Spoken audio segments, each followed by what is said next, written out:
안녕하세요 여러분, 베트남 인베스터입니다. 명절 연휴는 잘 쉬고 계시는지요? 다름이 아니고 최근에 빈그룹과 마상 관련해서 또 뉴스가 좀 있어서 베트남의 어떤 최근 분위기와 더불어서 이 두 그룹에 대해서 생각하고 또 이 두 그룹이 지금 어떤 생각과 다짐으로 2020년을 준비를 하고 계획을 하고 있는지, 그리고 또 그거를 바라보는 시장의 분위기는 어떤지에 대해서 논해보겠습니다. 일단은 저번에도 말씀드렸다시피 빈그룹은 지금 빈페스트에 대부분 어떤 자신의 주력 산업 빈홈스 그것을 제외하고 나머지 빈페스트를 위해서 나머지 그룹들을 희생을 해가면서까지 제조업의 꿈을 실현하기 위해서 진행 중에 있습니다.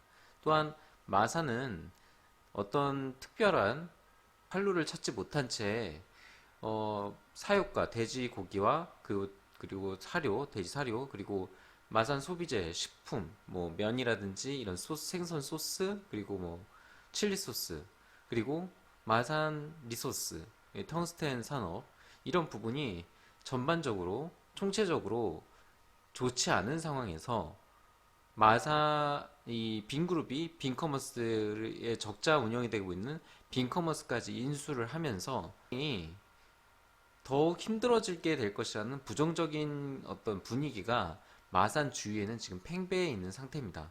빈그룹도 마찬가지고요. 그래서 시장 반응은 주가에서 바로 선반영이 되고 있었던 겁니다. 일단 그런 상황에서 이들 기업이 새해에 어떤 선언을 하고 또 어떻게 제시를 하고 또 그에 대한 시장의 반응을 대해서 논해 보겠습니다. 일단은 빈그룹입니다. 기사를 같이 한번 보시죠. 빈그룹은 지금 산업이라든지 기술에 중점을 둔다라는 포커스로 이번 올해를 시작을 할 모양입니다. 일단 제목부터 크게 그런 내용으로 제목을 달고 있고요. 그래서 그들로 하여금 집중하기 위해서 빈펄 에어라든지 뭐 이런 것들을 희생을 했다. 희생을 했으니까 여기에 집중할 수 있을 것이다 라는 막연한 환상, 그럼 무형의 환상들을 항상 이 빈그룹뿐만이 아니라 다른 기업들도 마찬가지입니다.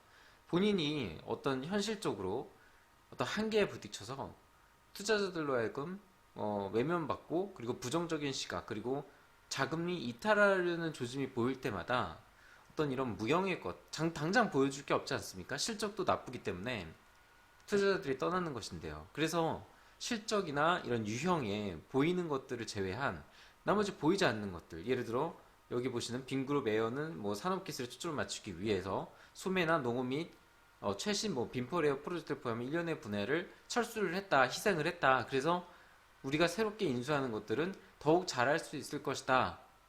지금 하고 있고 주력으로 하려는 거는 더욱 집중할 수 있는 기회가 됐다. 라고 하는 겁니다. 그리고 다시 한번 이 말을 바꿔 말하면은 빈퍼레어에 빈페스트에 올인하기 위해서 하려고 했던 거 모두 철수했다. 왜냐? 하려는 곳에 투자할 돈이 없다. 그래서 다 뺐다. 그리고 그냥 줄이고 철수하고 그래서 자금의 여유를 가지게 숨통을 좀 트여줘야 될 것 같다. 그 정도로 사업이 지금 상황이 안 좋다. 라고 얘기하는 겁니다. 뉘앙스 같은 의미예요. 뜻은 같은 겁니다. 하지만 뉘앙스가 180도 다르잖아요. 이런 식으로 언론 플레이를 하는 것입니다. 이건 비단 베트남뿐만이 아니라 우리나라도 마찬가지고요. 아마 다른 나라의 어떤 기사나 주식 관련한 언론들이 이런 식으로 언론 플레이를 작업을 치거든요. 그래서 이런 것들은 여러분들 꿰뚫어 볼 필요가 있어요. 그래서 뭐 여기 보시면은 뭐 전기 오토바이와 자동차를 뭐 생산을 해서 뭐 빈페스트는 17,000대 이상의 자동차 주문과 5만 대의 전기 오토바이 주문을 받았습니다. 17,000대 이상의 자동차 주문 그리고 5만 대의 전기 오토바이 주문 잘한 건가요? 이 주문은 실제 일반 고객들의 구매로 하여금 이루어진 것일까요? 아니면은 증정이나 기업 홍보를 위해서 정치계나 재계 그리고 어떤 공산당 간부들에게 의한 주문일까요? 그거는 다시 생각해 볼 필요가 있어요. 물론 왜냐면은 이 여러분들 혹시 빈컴에 가보셨습니까? 빈컴에서 몇몇 빈컴 매장들은 이 빈페스트 그 자동차를 그 샘플로 디스플레이하고 그리고 그거를 홍보를 하고 있는데 홍보관 그 빈컴 안에서 홍보관을 운영하는 것뿐만이 아니고 길거리에 로드쇼를 합니다. 그러니까 말 그대로 우리가 흔히 얘기하지 않습니까? 뭐 신차 출시 A라는 차는 신차 출시된 지 벌써 6개월이나 지났는데 별로 보이지도 않더라.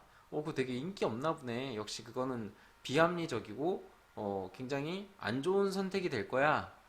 아무도 안 사잖아. 이런 식으로 이제 평가가 되지 않습니까? 그런 것들을 방지하고 판매를 촉진하기 위해서 어떤 뭐라고 할까요? 홍보의 수단을 본인이 자체적으로 그런 상황을 만들어요. 예를 들어서 그 빈컴에 여러분들 매장 한번 지하에 그 디스플레이된 매장에 빈페스트가 디스플레이되어 있는 빈컴 매장을 보시면은 지하 주차장을 한번 보세요. 거기에 보면은 어느 특정 구역에 이 빈페스트 차량이 대거로 몰려 있는 경우가 있어요. 그런 되게 엄청 많이 몰려 있고 번호판이 뭐 좀 없거나 거의 없거나 뭐 새 차 같아 다들. 그리고 색상이 다 틀려. 그런 것들이 한데 모여 있어요. 생각해보니까 이거를 길에서 봤어. 그게 무슨 말입니까? 로드쇼용 자동차를 별도로 그렇게 해놔서 운영을 하고 있는 것이란 얘기죠. 그래서 어쨌든 그렇게 공격적으로 하고 있는데도 17,000대 이상의 주문, 그리고 여기에는 이게 실제 구매인지 어떻게 됐는지는 실제 빈 그룹의 매출 실적에 따라서 우리가 알 수 있겠죠. 일단은 그거는 그때 안다고 치고 알아본다고 치고 여기에 보면 또 자동차 뭐죠? 현재 빈스마트가 스마트폰 시장에서 7.5%의 시장 점유율을 점유했대요. 그리고 8만 대가 판매되었고 비놈의 10만 대의 B2B 판매를 제외한 순수하게 뭐 8만 대가 판매됐다고 합니다. 여러분, 이 7.5%의 점유율이 신빙성이 있는 걸까요? 7.5%. 베트남의 인구가 1억 명이죠. 거기에 7.5%. 물론 어린애들, 그래서 스마트폰을 갖지 않은 사람을 쳐도 18만 대로 7.5%가 될까요? 그죠? 한 200만 대? 한 250만 대 정도가 보급이 됐다는 얘기인가요? 그러면 스마트폰이 베트남 안에서? 말이 안 되잖아요. 그래서 이것도 별로 신빙성이 없는 것 같고, 그리고 여기에도 나와 있네요. 비놈에 10만 대 B2B 판매를 했답니다. 그러니까 비놈에 10만 대 B2B 판매한 건 왜겠어요?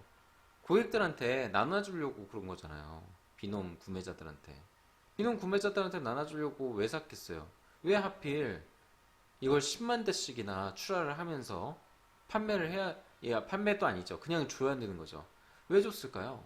홍보일까요? 아니에요. 10만 대까지 홍보를 10만 대 휴대폰을 쓸 정도로 홍보를 할 필요는 없는 거죠. 사실 홍보를 할 거면은 뭐 TV 광고라든지 여러 가지 방법이 많지 않습니까? 굳이 이런 큰 희생이죠. 10만 대씩이나 휴대폰을 출하를 한다는 게. 그리고 그거를 공짜 사은품으로 준다는 게 말이 안 되는 거예요. 그래서 제가 지난 시간에도 빈스마트는 예를 들어서 빈프로도 정리를 하는 수순을 밟고 있고, 그리고 비놈제 재고떨이를 하는 식으로 많이 주고 있는 것을 봤을 때 이거는 철수하려는 수순이다 라고 본 거죠. 그래서 지금 아직 공식 선언은 안 했지만 아마 빈페스트가 상황이 안 좋아질 거예요. 그래서 저는 시간이 지나면은 조만간 뭐 빈스마트를 철수한다는 얘기가 나올 거라고 저는 봐요. 그래서 빈페스트에 거기에도 뭐 집중을 하겠다. 아니면은 이 빈스마트가 조용해질 거예요. 그냥 일단 뭐 특별한 투자나 그런 거 없이 일단 보류를 시켜놓는 거죠. 철수하거나 뭐 개발하지도 않고 일단 보류. 그렇게 하다가 빈페스트가 더 안 좋아진다 그러면은 뭐 빈스마트를 또 철수를 해서 아예 또 거기에다가 또 빈페스트에다가 또 붙지 않을까 싶어요. 그래서 뭐 그런 내용들 나와 있고, 뭐 연구개발 펀드를 빈그룹이 뭐 조성을 했다고 하네요. 빈테크 펀드라고 해서. 근데 이 빈테크 펀드 이름은 좋아요. 듣기 좋고, 아 뭔가 해낼 것 같고, 일단은 좀 그럴싸하지 않습니까? 근데 빈테크 펀드, 연구개발 펀드, 연구개발을 이제부터 한다? 자동차 부품도 잘 못 만드는데, 그리고 부품을 개발할 것도 일부터 시작을 해야 되는데 연구개발 펀드를 만들어서, 그리고 그게 과연 언제 어느 세월에 될지는 잘 모르겠어요. 어쨌든 뭐 빈그룹이 자체 개발을 조금이라도 발전시키기 위한 노력이라고 봤을 때는 좋은 그 시도라고 봐요. 하지만 이게 너무 의존한다는 느낌이 드는 거죠. 그러니까 내 스스로 수익을 내서 이윤을 창출해서 그 이윤으로 다시 재투자를 이 내가 몸담고 있는, 그리고 내가 돈을 벌었던 이 부분에 집중적으로 재투자를 해서 전문성을 키우고 경쟁력을 높이는 것이 아니라, 경쟁을 높여서 글로벌 기업들과 경쟁할 수준까지를 목표로 해서 내가 한 곳에 내 돈으로 계속 재투자를 해도 모자를 판에 빈테크 펀드 같은 걸 따로 조성을 해서 빈테크 펀드를 뭐 그 돈에 의지해서 연구 개발을 하겠다는 건지, 아니면 연구 개발할 돈이 아깝다라는 건지, 아니면은 기존 사업에서 수익 버는 거를 또 다른 문어발식으로 또 확장을 했다가 또 빈퍼 레어 마냥 첫수를 하려고 그런 건지, 투자자들은 의구심을 가질 수밖에 없다는 얘기죠. 그래서 이 빈테크 펀드를 투자자들이 그다지 좋게 볼 것 같지만은 않아요. 물론 순기능은 분명히 있고 좋은 의도로 만든 것은 분명하나, 빈그룹이 과연 자기 돈들, 자기 수익, 그리고 이런 것들로 희생을 하면서 집중성을, 그 선택과 집중을 하고 어, 경쟁력을 키우려는 노력이 보이지 않는 이상은 투자자들로 하여금 또다시 빈펄 에어처럼 철수를 하느니, 아니면은 문어발 확장을 하려고 하는 건지에 대해서 한 번쯤 또 투자하는데 심각하게 고려를 할 수 있는 사안이라고 봐요. 그래서 별로 좋아 보이진 않아요, 이 빈테크 펀드라는 게. 그리고 뭐 저번에도 말씀드렸다시피 구조조정이 있을 거라고 했잖아요. 구조조정을 할 수밖에 없는 상황이에요. 빈그룹이 자체적으로 구조조정을 해야 살아남을 수 있는 상황이라는 얘기예요. 이미 벌어놓은 게 너무 많기 때문에 이거는 대출이나 뭐 이런 걸로 돌려가지고 해결할 수가 없는 거예요. 당장에 또 수익도 언제 날지 모르고 부동산 경기도 생각만큼 확 뜨지 않고, 그러니까 개발 부지도 그 정부의 규제로 공급도 제한적이고, 뭐 이런 것 때문에 부동산도 이 자금 회수를 하기가 예전 같지 않기 때문에 뭐 구조조정 할 수밖에 없었던 거겠죠. 운영하는 거 적자, 뭐 적자 나는 거, 그리고 이익을 그다지 창출하지 못하는 거, 그리고 비효율적인 것들에 대해서 정리를 해야 되는데, 그 정리 대상이 여러 가지가 있었죠. 뭐가 있었죠? 첫 번째로는 빈커머스가 있었죠. 빈커머스에 저 빈마트와 빈마트 플러스, 그리고 빈에코 농업 부분까지 모두 마산에게 넘기고, VCS인가요? 뭐 전반적으로 빈그룹과 마산그룹의 지분을 나눠가는 구조로 일부 뭐 빈그룹에 할당을 하고 하는 구조로 유테일을 담당하는 그 회사를 만든 것으로 알고 있는데, 글쎄요. 이따 얘기하기, 마산 부분은 그거는 이따 얘기 드리고요. 그래서 지금 어쨌든 딘페스트가 여러 뭐 독일에서 뭐 파트너와 협력해서 현대적인 뭐 라인 이런 거, 예를 들어 빈페스트가 뭐 세계 기계 및 제조 산업의 유람인 독일 파트너와 적극적으로 협력하여 자체의 현대적인 국제 생산 라인을 통해 빈페스트를 설계했다. 우리는 또한 빈스마트 전자공장 설립하는 유럽 및 일본 기업들과 악수를 했다. 근데 이 이런 프로파간다 좋다 이겁니다. 근데 너무 프로파간다에 다시금 이게 오늘 나온 기사거든요. 근데 이렇게까지 또 집중적으로 또 어떤 선전을 한다는 게 좀 걱정이 돼요. 뭔가 이 되게 우려스러운 거죠.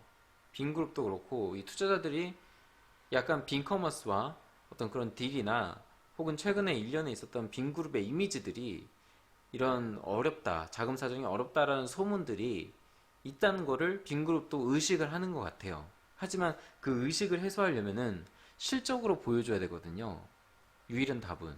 근데 실적으로 보여줄 만한 게 이번에 4분기 지난 시간에 제가 말씀드렸지만 그때 나올 그 4분기 실적을 미뤄달라고 증권거래소 요청하지 않았습니까? 실적 발표를.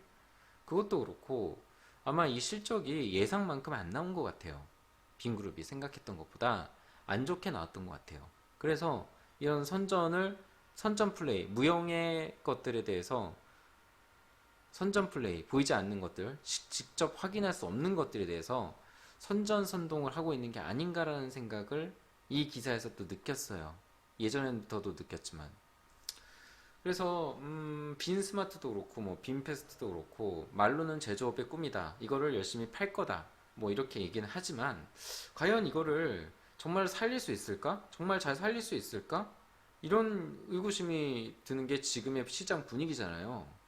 근데 보여줄 게 없는 것 같아요. 이번 4분기 실적도 예상만큼 안 나올 것 같습니다, 여러분. 그래서 느낌이 이렇게 자꾸 저번에도 말씀드렸지만 언론에 자꾸 노출이 되고 이런 무용의 것들에 대해서 과도하게 포장하는 듯한 느낌이 드는 기사들이 나온다. 이런 찌라시성 기사들이 나온다. 그러면은 일단은 음, 위험 시그널을 좀 보내는 거라고 저는 생각해요. 네. 그리고 뭐 여러 가지로 인터뷰한 내용도 기사로 써놨는데 여기 네, 좀 재밌는 게 있어요.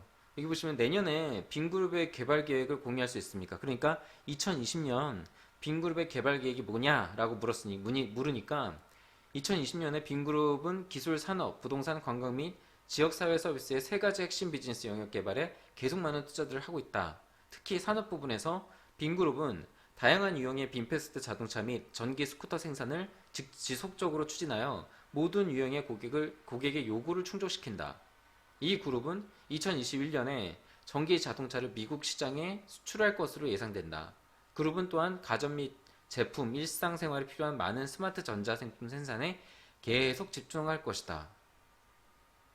기존 서비스 및 무역 부분을 통해 그룹은 품질 및 성능을 지속적으로 홍보, 개선, 업그레이드 할 것입니다. 여러분 이게 제가 지금 읽어드린 이 기사가 와 닿으시나요? 저 몇 번 읽었어요 이거를. 응? 말이 안 되는 것 같은데? 지금 이럴 여유가 없을 것 같은데? 여러분 지금 우리나라도 전기 충전소에 대해서 말이 많지 않습니까? 이 전기 충전소도 설치하려면은 굉장히 또 비효율적이잖아요. 그 가스 스테이션보다. 전기 충전소 설치하기가 더 돈이 많이 들지 않습니까? 전기 스쿠터에 대한 수요와 이런 것들이 올라오지 않는 상황, 그리고 정부 보조금, 중국 마냥 정부 보조금도 없는 상황에서 이럴 만한 여유가 있을까? 전기 스쿠터가 사실 이 빈패스트 자동차를 이제 발표하면서 어떻게 보면은 공정이 단순하기 때문에 여러분 아시겠지만 빈패스트에서 나온 이제 처음에 자동차 이전에 먼저 나온 게 있습니다. 클라라라고 전기 스쿠터입니다. 이 전기 스쿠터의 장점이 이제 뭐 호치민이나 이런 데는 우기가 심하거든요. 그리고 심하게 물이 차오르고 물이 잘 안 빠져나가기 때문에 많이 물이 차서 진짜 뭐 오토바이가 물에 잠기는 일도 심심치 않게 있습니다. 그래서 어느 정도 일정 높이까지는 완전 방수가 된다라고 해서 오토바이를 물에 담그기까지 했거든요. 물론 다는 아니고요. 한 절반 정도. 그래도 가동이 된다. 이런 식으로 좀 많이 홍보를 했었던 기억이 있네요. 영상을 본 기억이 있네요. 근데 전기 스쿠터가 유니크한 건가요? 중국에서도 엄청나게 많지 않습니까? 그것도 한참 전부터. 전기 스쿠터가 그렇게 유니크한 게 아니잖아요.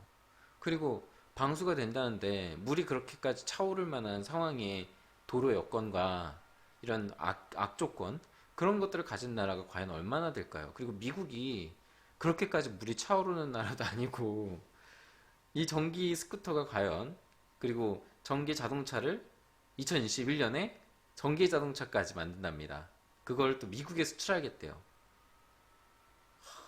전기 배터리나 만들 수 있을까요? 너무 이거 너무 동떨어진 얘기 같은 거예요. 물론 이제 베트남의 저력을 이제 저기하는 건 아니지만 이 전기 배터리나 이런 기반 아주 기초적이고도 핵심적인 기술들 이런 것들을 너무 간과하고 있는 게 아닌가라는 생각이 들어요. 그러면서 더불어 이것도 마찬가지로 또 포장을 엄청나게 하는구나. 2021년이 아니라 2031년을 잘못 얘기한 게 아닐까. 미국에 수출하면은 과연 미국인들이 살까? 라는 생각도 들고 그래서 저는 중국에 오히려 훨씬 더 뭐 이 가격이 좀 비싸더라도 중국계 더 낫지 않겠어요? 베트남 것보다는 솔직히. 왜냐면은 지금까지 쌓아온 노하우들이 있고 굵직굵직한 회사들이 많잖아요. BYD라든지 유명하지 않습니까? 워렌 버핏이 투자를 해가지고 뭐 그런 각종 배터리 사업이나 뭐 이런 것들도 훨씬 규모가 크고 훨씬 개발이 좀 많이 돼 있는 상황에서 그게 설령 다른 나라의 기술을 훔쳐온 거든 어떤 것이든 간에 어쨌든 그런 기술을 갖고 있지 않습니까? 근데 베트남은 그런 기초적인 기술이 없는 상황에서 2021년에 전기 자동차를 미국에 수출할 수 있을까요? 이것도 그렇고 여러 가지가 있어요. 이 기사에 보면은 그런 의구심 드는 것들도 많고 스마트 전자제품 생산이라 모르겠습니다. 이게 가전제품을 생산하기가 기술부터 이제 알고 진행을 해야 되는데 이게 너무 급하다는 느낌을 많이 받아요. 빈그룹이 지금 많이 급하구나. 이런 특히 이 최근 들어서 또 급한 모습을 보이는 게 아마도 회사 차원에서도 그리고 그 하부에 이제 딸려 있는 어떤 펀드 회사들끼리에도 뭐 그런 소문이 좀 도는 모양이에요. 그러니까 어떤 실적이 4분기 실적이 일단 좋지 않고 그리고 빈커머스라든지 이런 마상가의 빅딜 관련해서 이제 본인들이 조용히 끝내고 싶었던 것들이 자꾸 이게 문제가 불거지고 요란해지니까 언론 그 주변인 그 투자자들 사이에서 그런 소문도 많이 돌고 그래서 좀 그런 것들이 신경이 많이 쓰이는 것 같고 또 투자 시장에서도 외국인들이 이탈 조짐이 감지가 된 것 같아요. 감지가 되고 이제 그런 상황이 되다 보니까 더 이상의 이탈을 막기 위해서 보여줄 실적은 없고 일단은 선전으로 그리고 앞으로의 비전에 대해서 좀 더 포장을 잘해서 기사를 내보자라고 한 것 같아요. 물론 이게 뭐 회사 차원의 것은 아닐 수도 있어요. 뭐 단순히 이 기자 그리고 이 언론사가 뭐 그렇게 기사를 낸 걸 수도 있겠지만 제가 보기에는 전자가 더 가깝다고 생각해요. 그래서 앞으로 뭐 이번에 명절 끝나고 나서 제가 지난 방송에서도 말씀드리지 않았습니까? 앞으로 이제 이 베트남 증시 각 회사들의 전망은 이번에 4분기에서 많이 판가름이 날 것 같아요. 그러니까 실적 위주나 뭐 이런 것들 위주로 프로파간다에서 더 이상 저기 동요되지 않고 실적 위주의 기업들로 돈이 몰리고 이제 실적 위주의 기업들로 어, 투자자들이 눈을 돌릴 확률이 좀 크다고 봅니다. 그래서 아마 메이저 기업들 그리고 실적이 없는 프로파간다만 앞세웠던 기업들은 주가가 좀 힘들어지지 않을까라는 개인적인 생각을 갖고 있어요. 아마 이 빈그룹 같은 경우에는 이런 기사를 내는 걸 보면은 그전부터 저도 예상은 했지만 이번 4분기 실적이 안 좋게 나올 것 같습니다. 네, 안 좋게 나올 것 같아요. 그래서 뭐 전부터 생각했지만 또 이 기사를 보니까 또 확신이 들더라고요. 그래서 이런 부분 있어서 말씀을 드렸고요. 어쨌든 그 빈그룹이 지금 상당히 좀 어려운 시기예요. 하지만 이 어려운 시기를 넘기면은 이 그룹에 또 러시 다시 이제 급상승을 할 수 있는 그런 계기가 분명히 있습니다. 제가 지난 방송에서도 말씀을 드렸었어요. 분명히 이 기업들도 급상승할 수 있는 모멘텀을 가질 수 있는 기회가 분명히 있고, 또 그 기회를 상황을 가정해서 그런 기회에 제때 제 타이밍에, 왜냐면은 항상 이 뉴스나 어떤 언론 보도를 보고 투자하는 것들은 좋지 않아요. 그 상황이나 이런 것들이 이미 선반영되어 있기 때문이죠. 그러니까 뉴스가 나오면은 이미 예를 들어 호재가 나온다. 그러면 그 호재는 이미 반영되어 있는 경우가 많아요. 주가에. 그래서 그런 부분을 감지하려면은 본인이 미리, 여러분들 다 아시겠지만 마인드 컨트롤을 좀 해놔야 돼요. 이런 상황에서 내가 이렇게 해야겠다라는 생각을 정리를 항상 머릿속에 해 두시는 게 좋을 것 같아요. 이런 상황을 가정해서. 네. 그래서 빈그룹에 대해서 말씀드렸고요. 다음 시간에는 제가 마산그룹에 대해서 말씀드리도록 하겠습니다. 시청해주셔서 감사드립니다.